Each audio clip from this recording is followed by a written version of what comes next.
Park হোটেলে যে luxurious রুমটা আমরা বুক করেছিলাম তার আজকে ছিল প্রথম দিন। রুমে ঢুকেই ওনারা একটি লকার প্রোভাইড করেছিলেন, তার সঙ্গে একটি লাগেজ রাখার জায়গাও ছিল। রুমে ঢুকে ডান দিকে ছিল টয়লেটটি। খুব সুন্দর সাজানো গোছানো নিট অ্যান্ড ক্লিন একটি টয়লেট ছিল। তার সঙ্গে towel, hand towel, bath towel সব কিছুই ওনারা প্রোভাইড করেছিলেন। বাথিংয়ের জন্য একটা আলাদা স্পেসও ছিল। তাছাড়াও বিভিন্ন রকমের টয়লেট্রিজ ওনারা প্রোভাইড করেছিলেন। আয়নায় আমি আর ওনাকে দেখা গেছিলো, যাই হোক। আর কিছু স্ন্যাক্সও ওনারা প্রোভাইড করেছিলেন, বিভিন্ন ধরনের চিপস, স্ন্যাক্স বিভিন্ন ধরনের।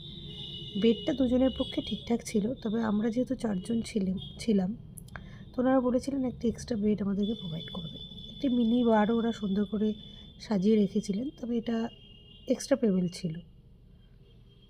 অনেক রকমের সফট ড্রিঙ্কস, হার্ড ড্রিঙ্কস সবই ওনারা অ্যারেঞ্জ করে রেখেছিলেন। এছাড়াও বিভিন্ন রকমের অনেকগুলো চেয়ার ছিল ঘরে, খুব সুন্দর সুন্দর, বেশ কোজিও ছিল। বিভিন্ন টিকিট ওনারা দিয়েছিলেন, ফ্লুরিজের কফি, টি সবই ছিল, গ্রিন টি, জিঞ্জার টি সবই ছিল মোটামুটি। বিভিন্ন রকমের প্রচুর রকমের টিকিট ওনারা প্রোভাইড করেছিলেন। এছাড়াও এখানে আমি একটু ছবি তোলার আবদারে, যাই হোক।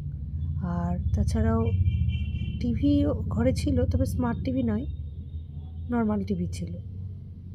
আর এই যে আমার ছোটো কন্যা আর আমার বড় কন্যা,